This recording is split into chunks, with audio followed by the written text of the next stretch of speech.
The text message arrived on a Tuesday afternoon while I was in a board meeting reviewing quarterly projections for my company's latest acquisition.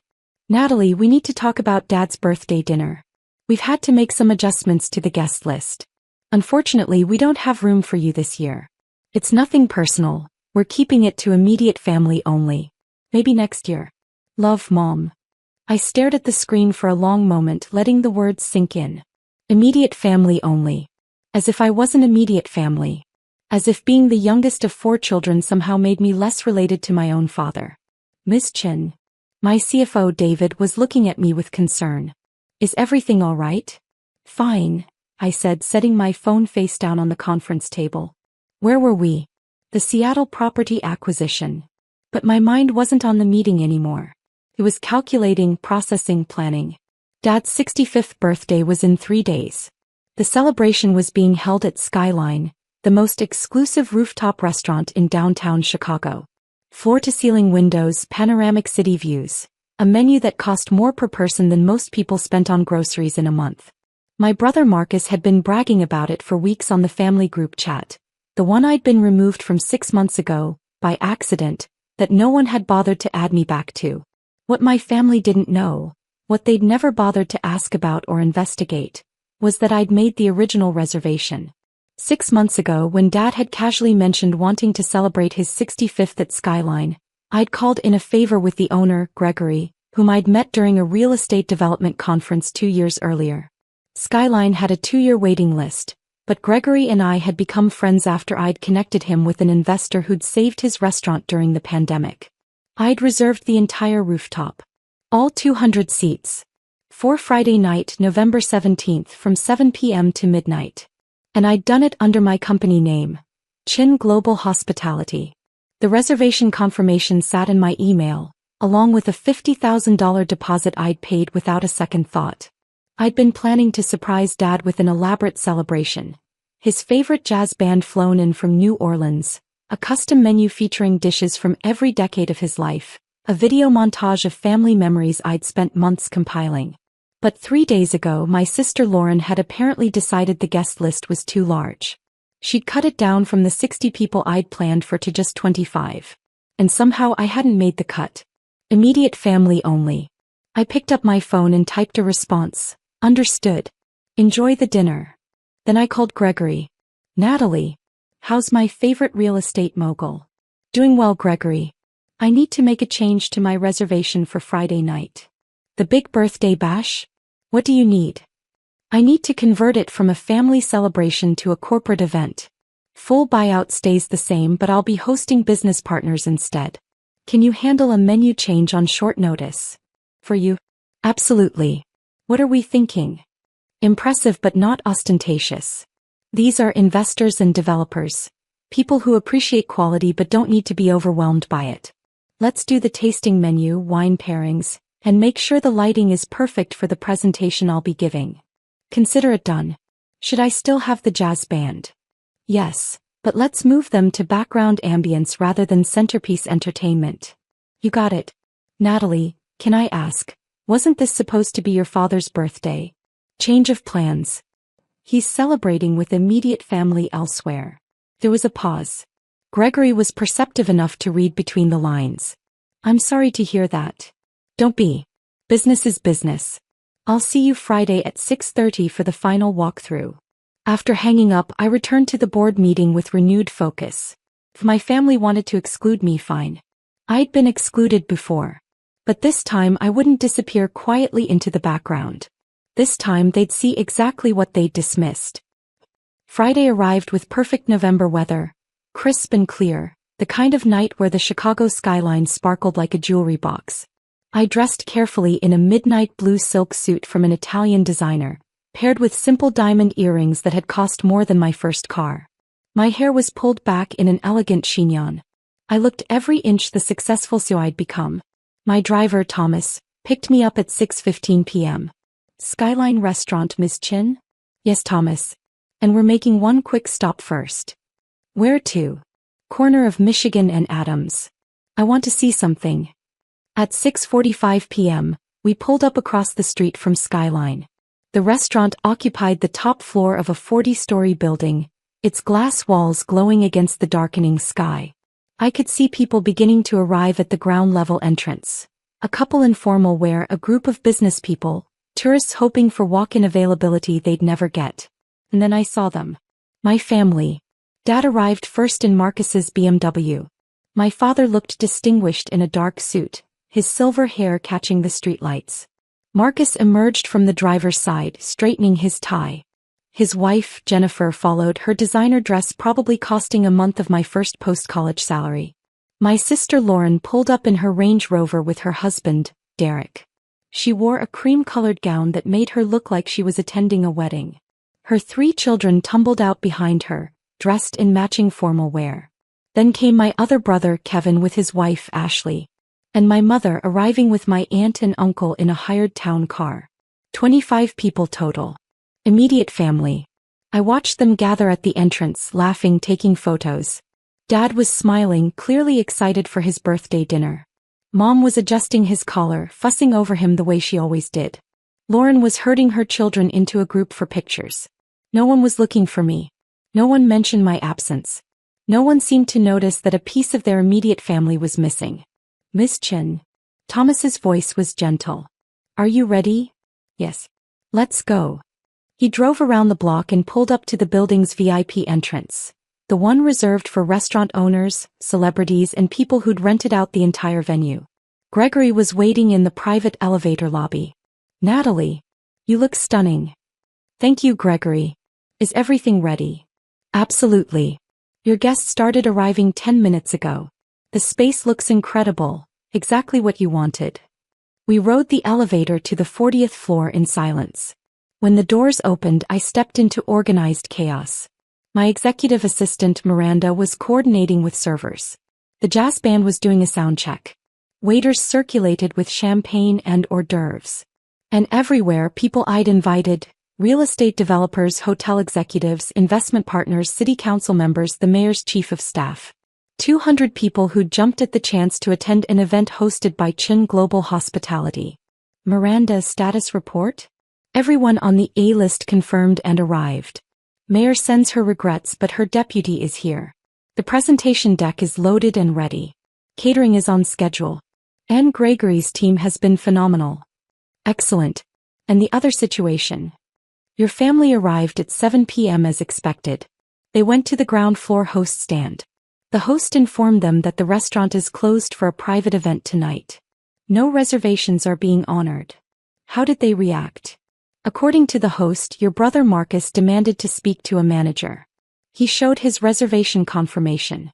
The manager explained that the entire venue was bought out 6 months ago for a corporate event and all existing reservations were cancelled with full refunds and notifications sent via email 3 days ago.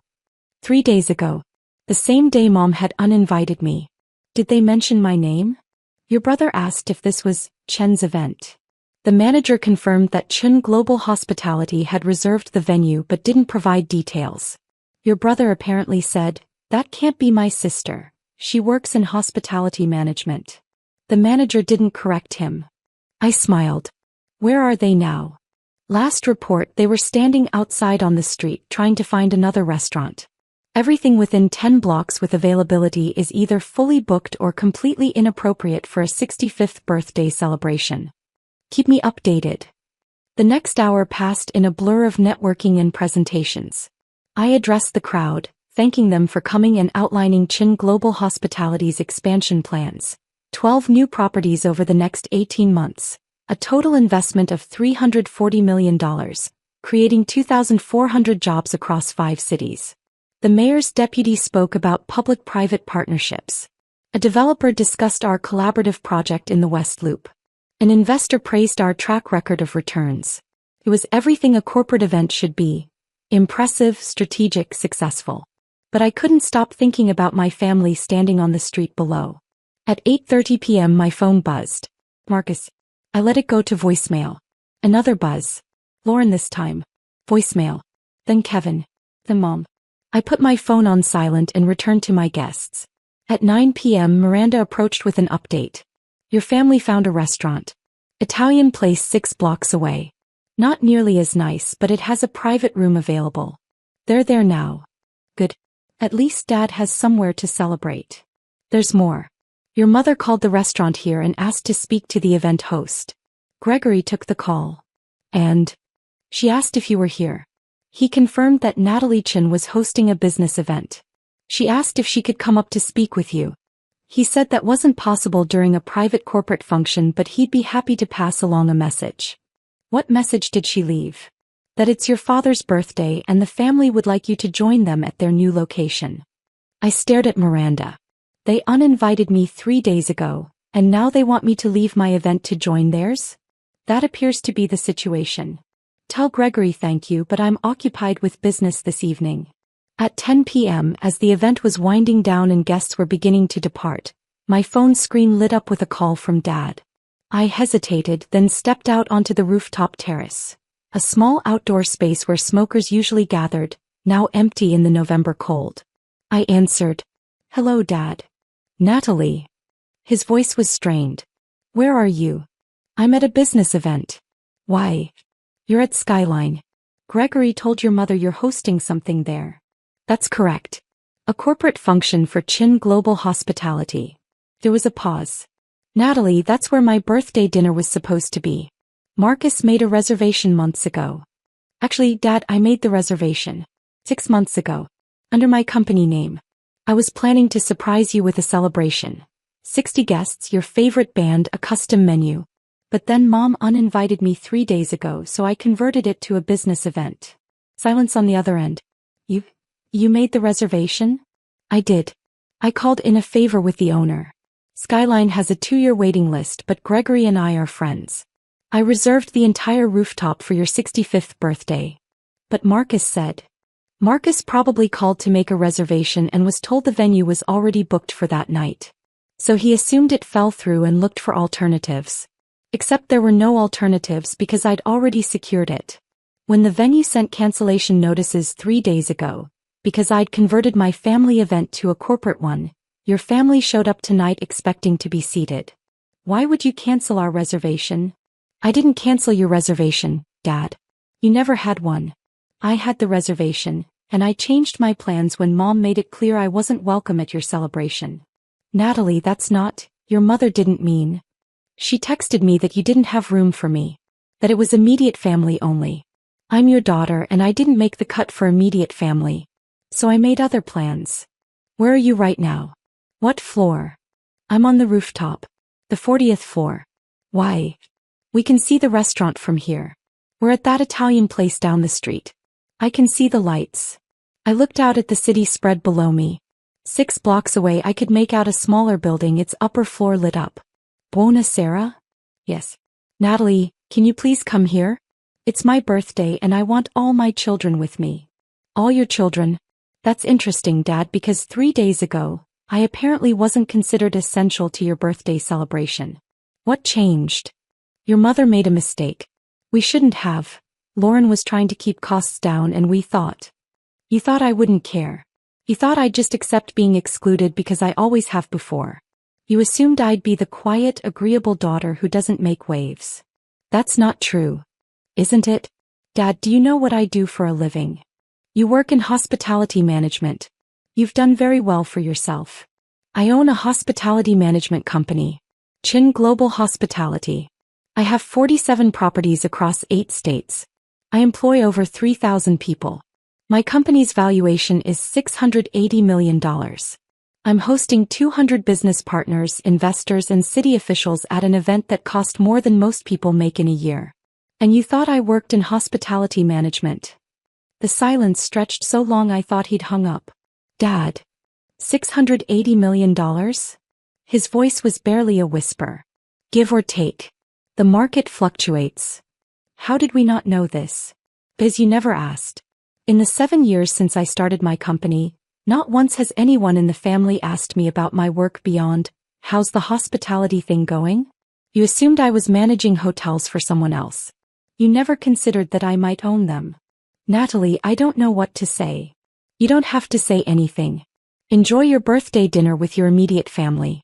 I have guests to attend to." "Wait." I hung up and stood in the cold November air, looking out at the city I'd helped build. Chicago had been good to me. I'd started with a single struggling hotel in River North, turned it around, sold it for a profit and built an empire from there. Hotels, restaurants, event spaces, residential properties. I'd become one of the largest private real estate holders in the city. And my family thought I was a middle manager at someone else's company. I went back inside. The event was breaking up now, guests collecting coats and business cards, making plans for follow-up meetings. The jazz band was packing up. Gregory was supervising the cleanup. "Successful evening?" he asked, approaching with 2 glasses of champagne. "Very. Thank you for everything, Gregory." "Anytime. Though I have to say, when you first made this reservation 6 months ago, you seemed so excited about celebrating your father. I'm sorry it didn't work out that way." "Me too." For what it's worth, the look on that guy's face when he realized his sister owned the venue he was trying to book, that was priceless. "You told Marcus?" "Not directly. But when he demanded to speak to a manager and started throwing around the Chin name like it would get him somewhere, I might have mentioned that yes, Chin is a very important name to this restaurant, seeing as Ms. Natalie Chin has been a valued friend and that her company is one of our largest corporate clients." How did he react? Shocked. Then angry. Then embarrassed. His wife had to physically pull him out of the building. I laughed despite myself. I shouldn't enjoy that as much as I do. Why not? Sometimes people need to see consequences for their actions. Miranda approached with my coat and bag. "Miss Chin, your car is ready whenever you are." "Thank you, Miranda. Excellent work tonight. One more thing. Your mother has been calling the restaurant repeatedly asking to be connected to you. Gregory's staff has politely declined. She's now downstairs in our lobby demanding to come up." I sighed. "I'll handle it." I took the elevator down to the ground floor. The lobby was mostly empty now except for a few departing guests and my mother, standing near the elevator bank in her evening gown, looking simultaneously furious and desperate. "Natalie." She rushed toward me. "Finally. I've been trying to reach you all night. I was hosting an event. I couldn't be disturbed." "An event? You canceled your father's birthday dinner for a work event." "I didn't cancel his dinner. I changed my plans when you made it clear I wasn't invited to his celebration. We didn't mean, it wasn't personal. Lauren was just trying to manage the costs and—" "Mom, stop. Skyline costs $300 per person for a full dinner. Times 60 guests, that's $18,000. I was paying for the entire thing. I'd already put down a $50,000 deposit for the full venue buyout. Lauren wasn't managing costs. She was managing the guest list and I didn't make her cut." Mom's face went pale. "You were paying? But we thought Marcus had arranged everything." "Marcus tried to make a reservation and was told the date was unavailable. Because I'd already reserved it. For Dad. As a gift." "Oh God." She sat down heavily on a nearby bench. "Natalie, we didn't know." "Of course you didn't know. You've never known anything about my life because you've never asked. You assumed Marcus made the reservation because that's what Marcus does. He's the successful son who arranges expensive dinners. It never occurred to you that I might be capable of doing the same thing. That's not fair. We've always been proud of you." "Have you? Name my company." She blinked. "What? My company? I've owned it for 7 years. What's it called?" "It's something hospitality. Chin Global Hospitality." "And what do I do there?" "You manage hotels." "I own hotels. 47 of them. I'm the founder and My company is worth $680 million. Her mouth opened and closed. No sound came out. I started with $50,000 I'd saved from working 3 jobs during college. I bought a failing hotel in River North, renovated it myself. I learned plumbing and electrical work from YouTube videos. I slept in the unfinished rooms because I couldn't afford an apartment and a hotel renovation at the same time. I ate instant noodles for 2 years straight. And when I sold that hotel for a $200,000 profit, I bought 2 more properties and did it again. Why didn't you tell us? Because every time I tried, you changed the subject. Every family dinner where Marcus talked about his consulting firm or Lauren discussed her husband's law practice or Kevin mentioned his investment portfolio, I tried to join the conversation. And every single time, one of you would interrupt or talk over me or ask me to pass the salt. You made it clear that my contributions to family discussions weren't valued. That's not, we never meant. Maybe you didn't mean to. But that's what happened. So I stopped trying. I built my company in silence. I became successful without family support or encouragement or even basic acknowledgement. And tonight, when you decided I didn't make the cut for Dad's birthday celebration, I realized I was done being the invisible daughter. You're not invisible. We love you. Do you love me or do you love the idea of me? The quiet, undemanding daughter who doesn't cause problems or compete for attention. Because the real me, the one who owns hotels and employs thousands of people and just hosted 200 influential people at a business event, that me has been invisible to you for years. Mom was crying now. What can we do? How do we fix this? I don't know if you can. 7 years is a long time to be dismissed by your own family. Please, Natalie. Come to dinner. Your father wants to see you. We all do. I can't. I have a business dinner scheduled at 11 p.m. with investors from Singapore. They're flying out tomorrow morning and this is my only chance to meet with them. It was a lie. I had no dinner scheduled. I just couldn't sit at a table with my family right now, watching them pretend to care about my life after years of indifference. Tomorrow then. Can we see you tomorrow? I'm flying to Seattle tomorrow to oversee a property acquisition. I'll be gone for 2 weeks. After that, I'll think about it. I turned toward the exit where Thomas was waiting with the car. Natalie, wait. Mom's voice was desperate. I'm sorry. We're all sorry. Please don't shut us out. I'm not shutting you out, Mom. I'm just stopping the pattern of being shut in only when it's convenient for you.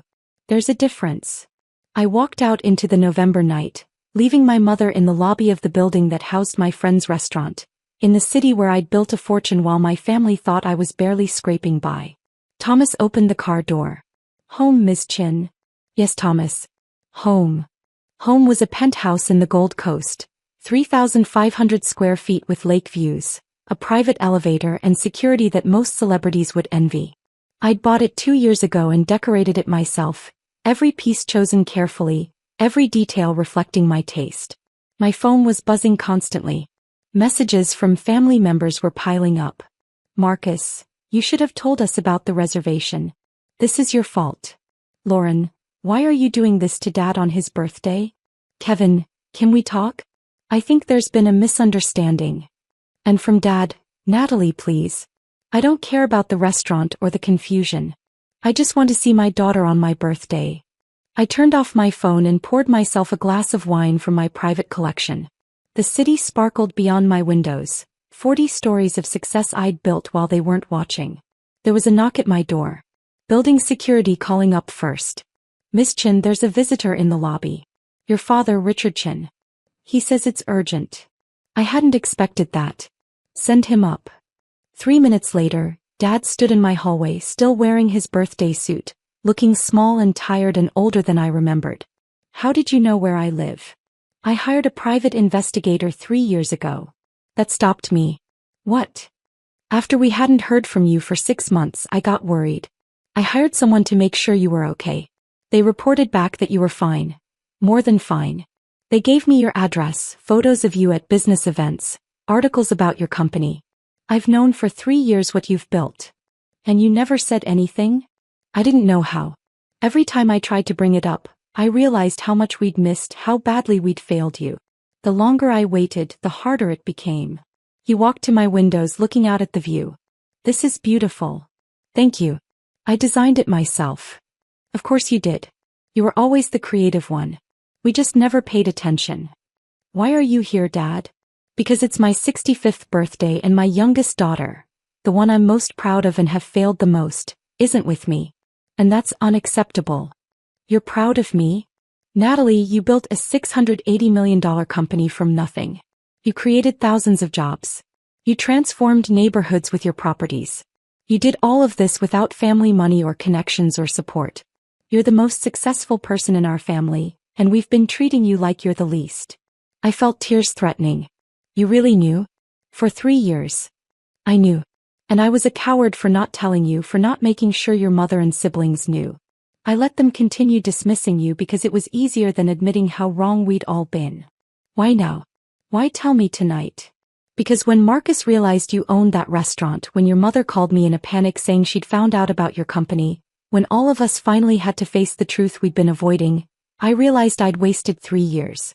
3 years I could have spent actually knowing my daughter instead of just knowing about her success. He turned to face me. I don't care about the restaurant or the birthday dinner. I care that my daughter spent 7 years building something incredible while her family made her feel invisible. And I care that tonight on my birthday, I want to make a better choice than I've made for the past 3 years. What choice is that? To be your father. Really be your father. Not the man who knew about your success but never acknowledged it. The man who actually shows up, asks questions and values your answers. I didn't know what to say. I'm not asking you to forgive us, he continued. We don't deserve that yet.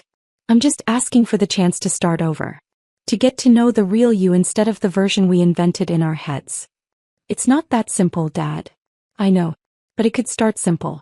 Have dinner with me. Not tonight. I know you're exhausted and probably angry. But soon. Just the two of us. Let me ask about your work, your life, your dreams. Let me be the father I should have been all along. I looked at him standing in my living room, this man who'd given me life but had never really seen me, and felt something shift. Hey, I said. One dinner. Just us. Thank you. But Dad, if we do this, if we rebuild this relationship, it has to be real. No more assumptions about who I am or what I've accomplished. No more dismissing my work or talking over me at family dinners. Real curiosity, real engagement, real respect. I promise. He walked to the door, then paused. Happy birthday to me, I suppose. I finally got the gift I actually needed, the truth about my daughter. After he left, I stood at my windows looking out at the city I'd conquered while my family thought I was barely surviving. My phone was still off. Tomorrow I'd deal with messages and calls and the fallout from tonight. But right now, in this moment, I just let myself feel what I'd been suppressing for 7 years. The hurt of being dismissed, the anger of being underestimated, and finally, tentatively, the hope that maybe things could change. I'd built an empire in the shadows. Maybe now it was time to step into the light, not to prove anything to my family but to stop hiding from them. The city lights twinkled below like promises of everything I'd achieved and everything still to come.